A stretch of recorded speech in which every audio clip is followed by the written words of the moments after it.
Great, okay. So we start with a quick overview. Our park is located in the city, so it's a large garden we can all use. Parks improve the air quality of our cities and are places to be active and play. Whilst parks may seem wild and natural, they're created by architects so people can enjoy them. Last week, we looked at the design of paths and how they help create the character of the park. And you can sort of recap, formal, informal, those ideas. And that we sketched our park design on a site plan with paths and special features. So quick recap. And then we make the point that landscape architects don't only draw their designs in plan, and that this week we will look at landscape design in section. And you can ask them what is different about a section compared to a plan. Get a discussion going about that. With these two images, they may start talking about side views versus bird's eye views.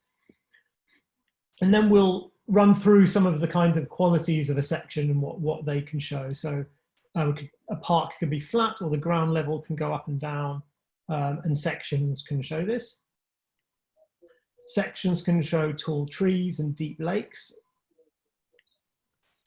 And then a couple of slides on the character of different types of sections. So a park can be flat and open, like Blackheath in South London, or it can be hilly and heavily planted, like Hampstead Heath, to give them a sense that the different designs in section have different characters.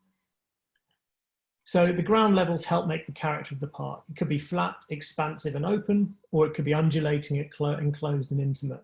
So I think if last week was about formal and informal, I think we're talking about whether something is expansive and open or intimate and enclosed. And also that sections can show people being active and playing in a landscape. And so London has many parks, like the Queen Elizabeth Olympic Park, which was created after the London Olympics in 2012. And that section we've been looking at is from the Olympic Park, and the architects thought about ground levels, planting and water.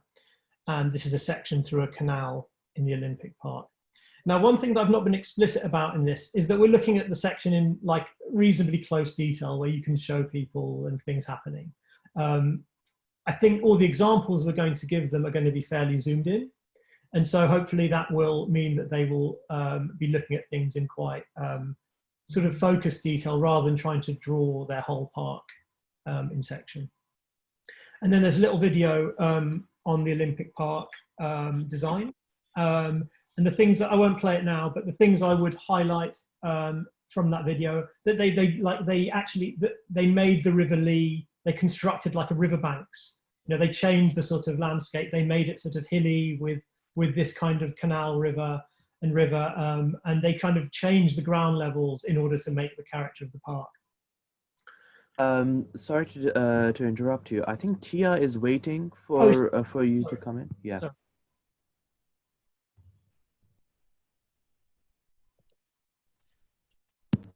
Hi, Tia.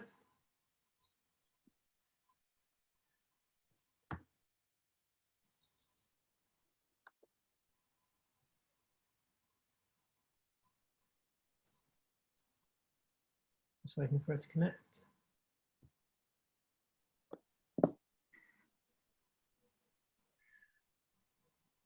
Hi, Tia, can you hear me?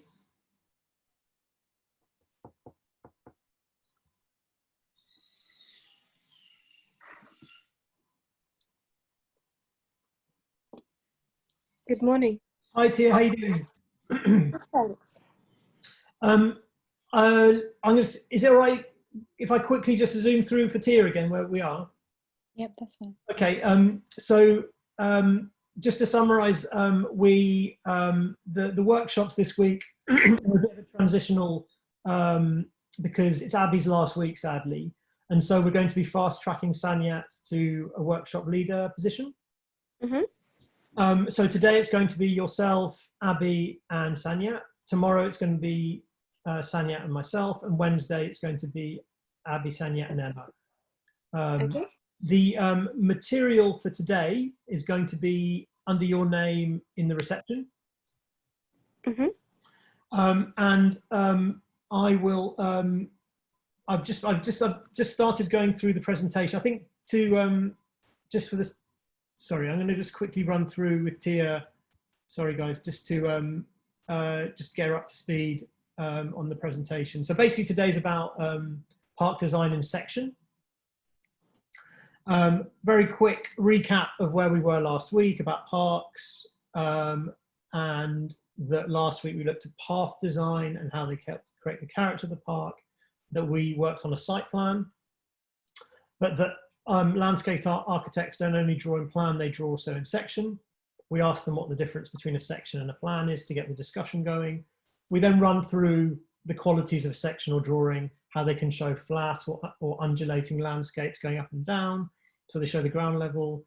They can show tall trees, deep lakes. We'll can explain how different types of section can create different characters. So flat and open landscapes or hilly planted landscapes, and that you can have landscapes that are very enclosed and intimate or landscapes that are very expansive and open. And that sections can show people in elevation, you know, enjoying being active in the park. And this is where I got to with the rest of the group. So the case study for this week to show how landscape architects think about the section of the park is the Queen Elizabeth Olympic Park in Stratford, completed after 2012. And that section that we were using as an example is from that park, and that it shows that the landscape architects were thinking about ground levels, planting, water. And then there's a video of about 5 minutes, and it's about the design of the park. And the thing that I would, I think that I would maybe highlight, obviously ask them what they think of the video at the end of it and what ideas they'd use, is that they created a river canal within the park by sort of changing the levels and making an embankment, and that there's they sculpted the landscape, if you like, and the ground levels. So the first task is to draw the section of an existing park, and there are going to be 3 handouts which should be in the envelope that they're going to copy. So similar to last week where they copied different path designs, this week they're going to copy different sections. And all the sections are fairly zoomed in. They're not necessarily of a whole park. They can show people, they can show things that activities and equipment and things. So the first one is the one we've been looking at, a section through the Olympic Park, which they'll have seen a video of. It shows hilly ground, trees, canal, boats, people. The second example they can choose to copy is of a riverside park in Erith. It's got playgrounds, it's got climbing walls, trees, people. So hopefully things they'll enjoy sort of sketching. And the third one is Pears Park by Muff Architecture, sort of this steps park. And what's nice about this is that it shows what how the relationship is between the height of the ground and views you can get, as well as I think sort of archaeology and stuff. So it's a bit more playful, this one, a bit more unusual, but they may enjoy drawing it. And there's a waterway as well. So it's a 10-minute task to copy one of these. Pencils down, make sure you fill in all the things on the title block. And then the second task is to draw your own park design and section.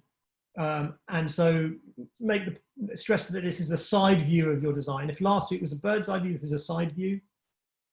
Start with the ground level. Imagine slicing through your park like a cake and draw the ground with a thick line. Take inspiration from your first task. Use your imagination. And the line of the ground should run from one side of the page to the other and near the bottom of the page to leave room above it to draw your park. And think about whether your ground will be flat, hilly, will you have like lakes, canals. I mean, some of them have already started to think about these things in their site plan. And then above the ground line to draw the design and elevation. So an elevation, again, is a view of your design from the side. Draw above the line of the ground. What will you show? Trees, plants, equipment for playing sports, people being active, etc. use color and shade to show sky, grass, plants, benches, materials. And remember to show everything you want above the ground line. And that's the sort of 15-minute task.